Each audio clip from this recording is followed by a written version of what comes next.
Let's take a couple of questions because we have to take then a break to set up technical stuff. So let's take a couple of quick questions for our panelists, please. You can introduce yourself then as well. Don Jensen, Johns Hopkins University. Thanks for your comments. Anybody, I guess. We want to comment on the presence of Western Allied units in the parade this Sunday. What does it mean, if anything? The Georgians obviously were excluded, but Poles, Americans, French, and British will be there. Yeah. I think that's one of the very few good signs because there was big resistance to it, as you obviously know. And people were saying, how can you have NATO troops on Red Square? And people were reminding, it's not NATO troops, this is the anti-Hitler coalition troops. And this was one of the surprisingly good signs, which we also have to acknowledge. The other one was President Medvedev's decision 2 weeks ago to publish the facsimile copies of the scans of the documents on Katyn on the Russian government website, the Federal Archives Service. And actually the website was jammed because there were so many people trying to access it. It's now back working again. So this is a very good decision, I think, and it's in the vein of the 50th anniversary celebrations. Do you remember? I think you were working in Moscow at that time, right? 95, when there was a real,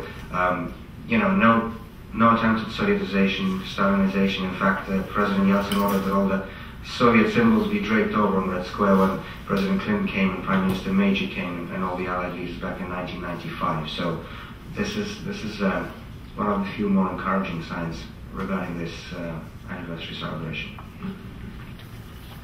How will the symbols be displayed this time? Well, for instance, we saw in 95, all the Allied leaders, Yeltsin, Clinton, and Meiji, the three big ones, they were standing by the mausoleum, and Yeltsin ordered that the name Lenin be closed up, so it wouldn't be seen anymore. Of course, now it will be in full display. With how many symbols red stars? No, I think Vladimir said it all, but it kind of goes to what I was trying to say, that I think since this fall, they've been running for their lives with a crisis, and I think somehow the crisis was good for Russia's civilizing behavior. I mean, it's something that Vladimir really did a great presentation of how bad the regime is, but also at the same time they allowed the Gulag Archipelago, Alexander Solzhenitsyn's book, to be read in high school, together with the new history that Stalin was a great manager of his people, which of course is a positive sign, but on the other hand is incredibly reflexive of what Russia really is, which is a split personality disorder, very much represented in the national symbol of the two-headed eagle. So I think it seems that the Western eagle is winning right now, but we don't know how long that victory will last. And what will happen to the eastern part. And on the subject of this split personality, we always say that St. Petersburg is located in the Leningrad region, even today, so that's Please, bro.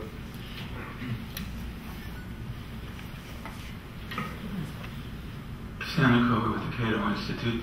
The theologian Abraham Joshua Heschel said that in a free society, only a few are guilty, but all are responsible.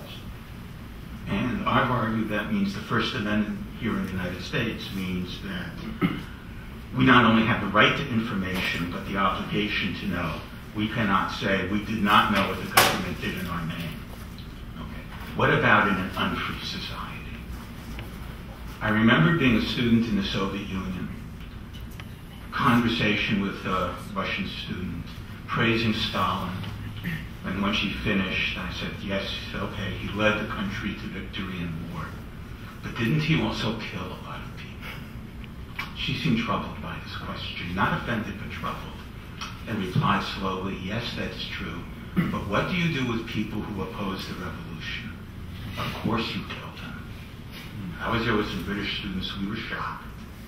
We said, no, you don't do that. And to her credit, she took that on board. She was surprised that there could be another way. It was like this was all that she had been taught, and now she was being exposed to a different point of view that she had some difficulty understanding. So this is my question: in an unfree society, or say take Russia now, not quite a free society, no First Amendment. It's not Stalinism. So in between, what is the responsibility of the ordinary people? Actually, Saunders, you want to? Yeah, I heard once a scholar say that if a person lives in a polluted city, you can hardly blame him for developing emphysema. I mean, there is, in an unfree society, there is this problem. I mean, and I think therefore the question of responsibility has to be dealt with there with some finesse.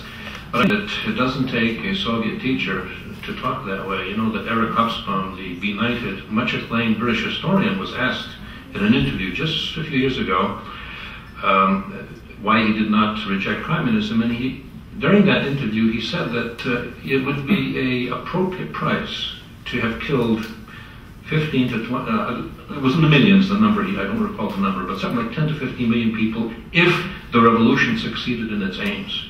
That is, if it did achieve the utopia that it had promised, then it would be okay. And this is certainly not a person who grew up in any kind of, unfree society. So I think sometimes what's most troubling is not, to me, are not the unfree people who don't have a chance often to think freely, but of intellectuals who, throughout the 20th century, highly educated people have adopted utopian aims and essentially with the idea that the ends justify the means. I think in Kessler's Darkness at Noon, the last few pages, I think, show that quite brilliantly. Well, there's a book by Goldhagen, Hitler's Living Executions, that's also in Germany, but it was also about the complicity of just ordinary Germans in the Holocaust. People just say, well, we didn't know anything was happening, and he's asking basically, so what do you think all these Jewish children went from your town and just disappeared in the trains? What did you think was happening? And it's a very difficult question.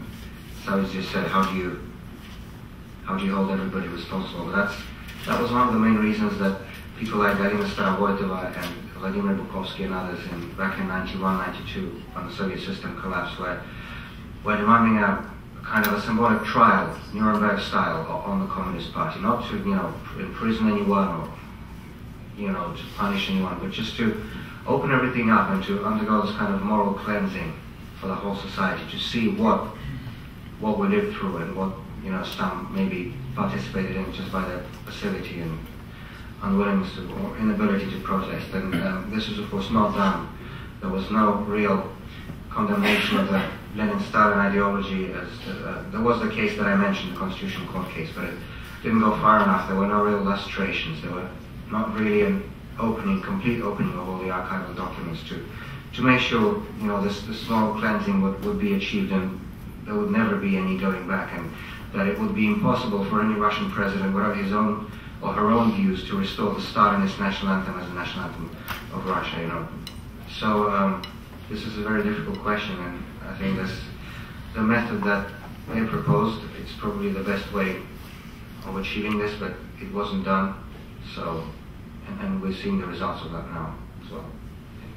Nina, any thoughts on this question? Everything's so eloquent. So I think we're all responsible in a free society. In a free society, if you're going to be killed anyway, you might as well protest your killing instead of going into the gulag, because very few protested. And I know it sounds very brutal and cruel, but that has finally been my understanding that's. You might as well stand up for what you are. And I think in Russia, for example, there is a problem because there's always this division of us versus them. It's them who did it, and they didn't know, or we didn't know. And I think before we take responsibility, that is our nation and our people and our relatives. I mean, my relatives certainly were part of it and tried to do mea culpa as imperfectly as they did, but yet I think we're still going to have problems of narrative and understanding and mythology. But ultimately, it's everybody's responsibility. Okay, Nina, hold your questions for a few minutes. We're going to have a 5-minute break. We'll put on, we'll do the technical stuff so we can link in with Latvia. We'll have Edwin speak, and then we can ask him a few questions, and then come back to our panel. So don't go away. Just take a break, grab a coffee.